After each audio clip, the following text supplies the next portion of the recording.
Wellington Phoenix's 2024-25 A-League season is over. And for a team that really surprised everyone last season and went on to finish second in the league last season, where they have been over the last 3 to 4 years, there was a lot of hype that the Phoenix could even go possibly even better in this season, particularly when the likes of head coach Giancarlo Italiano re-signed, and he was the man that took the Phoenix to their best ever finish in their A-League tenure. But this season turned out just to be a complete disappointment. What started as a not too bad of a start. In fact, at one point in the season, after the first 7 rounds, we had a New Zealand 1-2 on the table, with Auckland leading the Phoenix. But then it seemed just to go downhill for the Wellington Phoenix. In fact, they finished third from bottom, 11th on the table. They finished with 6 wins, 6 draws, and 14 losses. But of course, we'll get to that later on.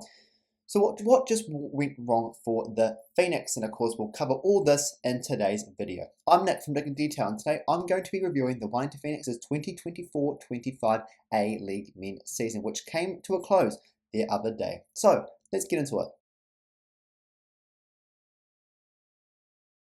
That's right, the Wellington Phoenix's A-League season for 2024-25 is over. They lost the other night to Perth Glory in Wellington 2-0, which was their final regular game of their season, their 26th and final game of this A-League men's season. What was a promising start for the Phoenix this season led into a complete disappointment, where they finished a whopping 29 points behind top of the table and rivals Auckland FC, but were 14 points off the top 6, where of course you needed to be to make the A-League playoffs, or the final series, I should say, rather, which starts this weekend.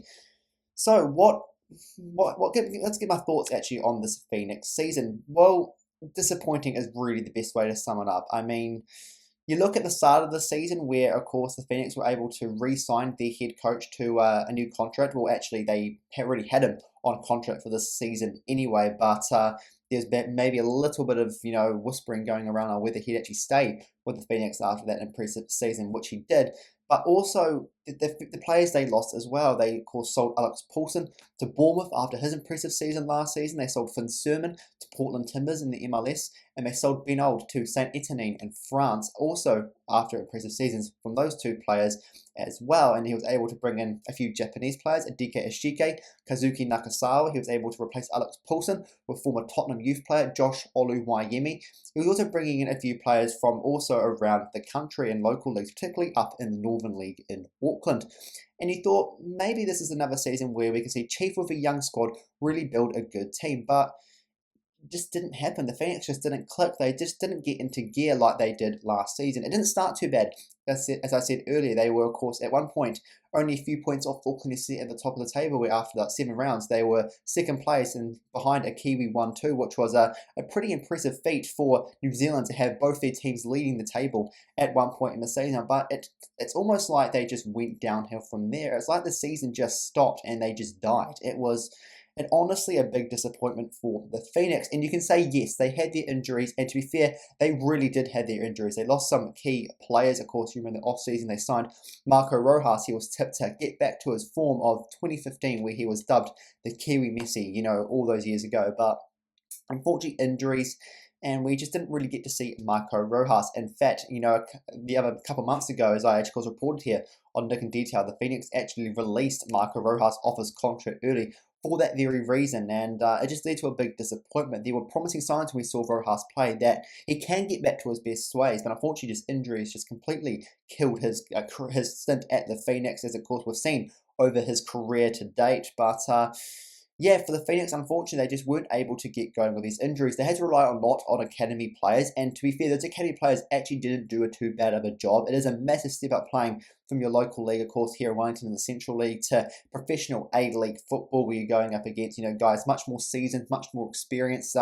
It's a big step up from local league to professional football. So, next season, could we see them potentially look better? I 100% believe the Phoenix will be better off for it next season. These academy players would have had a really good taste of A-League football this season, a brutal reality check of A-League football, but believe me, next season, I believe they will be the better for it. They'll come back stronger, and I certainly believe that these academy players can be vital for the Phoenix, as they were last season, because they actually were really vital last season. The Phoenix had to rely a lot on academy promotions last season, and they actually stepped up to the plate really nicely, but unfortunately this season, I think it was a bit too soon to rush those players into their first team, and they just weren't able to adjust that high level that such professional football as the A-League demands from a young professional athlete. But yeah, the Phoenix, safe to say, the injury concerns very much summed up their season, where their course is they had to rely a lot on younger players, which didn't really help the cause. But even then, when they did have, their best team available, they just weren't really able to get going. And of course, I'll get to that into what went wrong for the Phoenix a little bit later. But it's almost like they were relying on those senior players too much. You really need that whole team around you to work. And unfortunately, the Phoenix, that just did not work for them. They just looked lost. They looked confused. They just got absolutely caught out for it. One thing that I'll get to, of course, shortly with the what went wrong is that they were massively caught out on the press, and they're playing out from the back. And despite Chief coming out and saying that they want to keep playing that way, it just didn't seem to work for them. This was just an easy move for opposition teams just to come and close down the Phoenix, and unfortunately, they paid the price for it. Although, despite that, you can say they only conceded 47 goals, which isn't too bad. But if you look at how many goals they scored, it's pretty dreadful. They scored 26 goals across the A-League men season. You've got other teams in the competition, like Auckland, scoring 50-odd goals in a season. And, of course, you look at the players they've got some, of course, some pretty decent players in their squad. But for the Phoenix, they should be, with the squad they've got, they should be scoring, more goals than that. They should be getting maybe at least 40 goals in an A-League season, which of course they didn't even get anywhere near by the end of this current season. But yeah, a disappointing season for the Phoenix, to say the least. The best way, I think, really everyone is summing up this Phoenix season. Really disappointing. Just didn't really get going. But yeah, just a disappointing way to cap off what would have been a positive season for the Phoenix. But unfortunately, that just never happened. So what went wrong for the Phoenix, as I said before, they just couldn't score goals. They relied too much on senior players. I think Costa Barbarouses was especially heavily relied on. I think the only player, well, one of only a couple players to have played every single minute for the Phoenix in this A-League men's season. So fair play to him for actually keeping himself injury-free and actually being able to play the entire goddamn season to be able to do that. But I think he was too heavily relied on, particularly how he performed last season, where he was very key to the Phoenix's success. And I felt like because of the players around him, he wasn't really able to replicate that this season, even though he did score pretty much all the Phoenix goals, or at least most of the Phoenix goals. But unfortunately, I think he was just too heavily relied on by the Phoenix, and I think that's part of their problem. They really need other players around them to really be able to score the goals. And we saw, the likes of Corbin Piper, another new recruit that really surprised everyone. In fact, has signed a multi-year deal with the Wellington Phoenix to keep him in Wellington for another 2 A-League men's seasons. He actually got a fair few goals himself as well, and once again, just those sorts of players is what the Phoenix really need to step up and score goals more often, not just relying on Costa Barbarouses, who's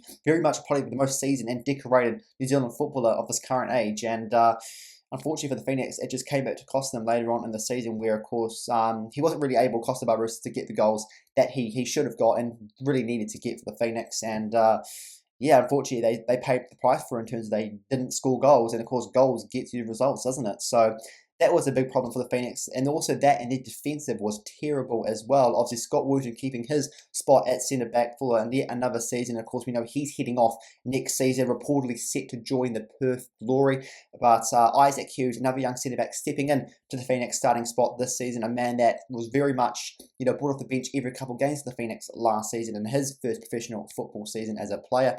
Of course, replacing Finn Sermon, who was very much a strong standout for the Phoenix in that impressive season last year, but of course sold to the MLS to Portland Timbers. So Isaac Hughes steps up, and just, too many mistakes from him. Just wasn't really the centre-back the Phoenix probably, looking back, probably shouldn't have used. And I know for him, he would have taken a lot of learnings out of that. And what will be interesting to see is how he will respond to it next season. He's had a first full season in the A-League. In fact, of course, when he was going through that slump, kind of towards the halfway point of the season, he was actually dropped for a few games to kind of, I guess, regather that form. And unfortunately, we just didn't really see him come back from that. Yes, he did get back in the starting 11 because of those injuries, but we didn't really see him kind of show very much of why he should be, a starting lock-in centre-back for the Phoenix. And I think he was a part of that problem as well for the Phoenix, as they made too many mistakes, cost too many opportunities at the back end, leaked pretty much a lot of goals for the Phoenix. I think their defensive efforts, compared to last season, where, of course, they were one of the best defence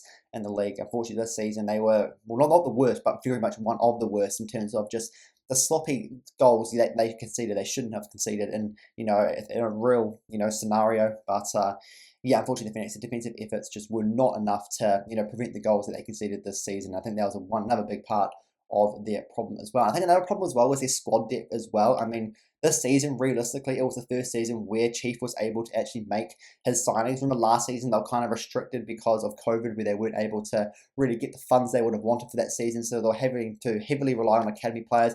This season, we saw the Phoenix have a bit more freedom, I guess, to sign players, and unfortunately, even though the likes of Hideki Ashike and Kazuki Nakasawa showed their promise on why they were signed, they weren't really able to live up to the billing. Josh Oluwayemi as well, yes, made a few errors to start the season, bit of question around his signing, but I feel like coming into a new environment, it was tough for him. Yes, he probably should have done better when he was given the opportunities early on in the season, but I think what we're seeing from him when he's coming back into the starting level because of Kelly Heald's injury is that he very much is a decent keeper given the time he needs to be given to show what he can do. But I think we just didn't see that depth, that cover they really needed for those positions. Like we've seen other teams that are in the top six have got this season, those cover players to able to, if they've got injuries, they can come straight in. And for the Phoenix, I think it's another big part, probably to be honest, the big part of why they actually weren't really able to really get the results they wanted. When they had those big injuries, they weren't able to bring in, players that could very much step up to the plate as well.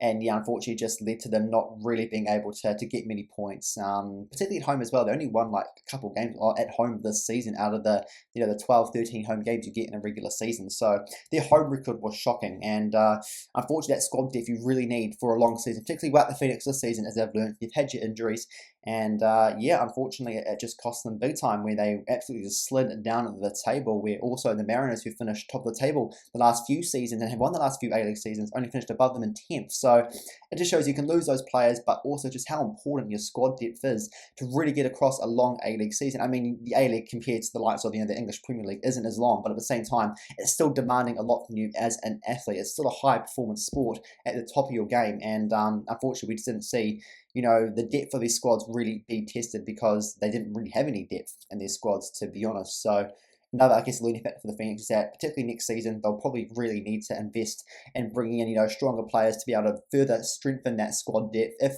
injuries like the Phoenix had this season come into play.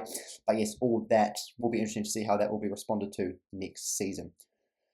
So I guess what's next for the Phoenix? What's happening? Well, actually, to be honest, you can say technically this season actually isn't over, but technically we're reviewing the A-League season. That is very much done. But the Phoenix are actually playing next week, middle of next week. Actually, they're actually off to Darwin in Australia, where they'll take on the Brisbane Roar. Now, the bottom 4 teams have to play off for the last 32 of the Australian Cup, which is played in the pre-season of the next A-League season. So the Phoenix, being that they finished in the bottom 4, have to play off for 2 spots in the Australian Cup, which is decided by 10th down to 13th, and the Phoenix finishing 11th will take on 12th place of Brisbane Roar. That is actually on Wednesday night, 9:30, as I said, in Darwin. And of course, in the other game, the Mariners will take on the Perth Glory. Of course, Mariners finishing 10th, the Glory finishing 13th, and of course, Brisbane Roar 12th will play the Phoenix in 11th. So that's how it works. That's what's next for the Phoenix, but I think at the same time, what Phoenix surely would have learnt this season is that they really do need to invest in squads. I mean, if you go look at Auckland FC, for example, and of course we'll review their season whenever their season finishes, but they just show that with money, you can really do a lot. Yes, you've got a salary cap and I guess transfer budget cap you've got to stick to, but at the same time, with that, you can still work around it. And that is why Auckland FC have shown everyone why you can be so successful if you invest your damn money. And yeah, that's something the Phoenix really should be taking, I guess, inspiration from. As much as you really want to take inspiration from your biggest rivals who have beaten you all 3 games this season, you've played them in pretty much comfortable fashion as well, is that you really need to spend money to get these players you want in order to actually really succeed in this league, especially your first season as well. So I think that really needs to be something the Phoenix needs to do for next season. And of course, with Chief, of course, having his contract for next season, and with results, particularly since that contract announcement not really going his way, it'll be interesting to see whether he'll actually last next season. All that we'll really find out. But yes, for the Phoenix, they're actually, of course, in Darwin for the Australia Cup playoff tie. And yes, we shall see how that game will go. Because, of course, Brisbane beat the Phoenix a few weeks ago in Brisbane. And Brisbane at the moment actually haven't looked too bad, particularly the squad. They've got quite a young squad also with transfer money, situation stuff where they can't really spend that much money as well because of their, current financial situation there. But this should be an interesting matchup. But regardless, the Phoenix really do need to get their money sorted, and hopefully the owners have learned that from this disappointing season and they can go and invest for next season. So that's going to be it for me, the Wellington Phoenix season review. I think it's not the kind of review we were expecting to probably give coming into this season, particularly how last season went. I mean, I had them, finishing in the top six, scraping into the top six, but they weren't even looking like a top six side and very much didn't even deserve to get anywhere near the top six. So I think the Phoenix really do need a good reality check, a good look at themselves, and hopefully next season we can see the Phoenix, we can bounce back from this disappointment, because we don't want, New Zealand teams finishing really low in such a tight competition, let alone in Australia as well. So yes, shall be interesting to see how the Phoenix respond to this disappointing season and how they'll go heading into the 2025-26 season. That's going to be for me. Until next time, I'll see you later.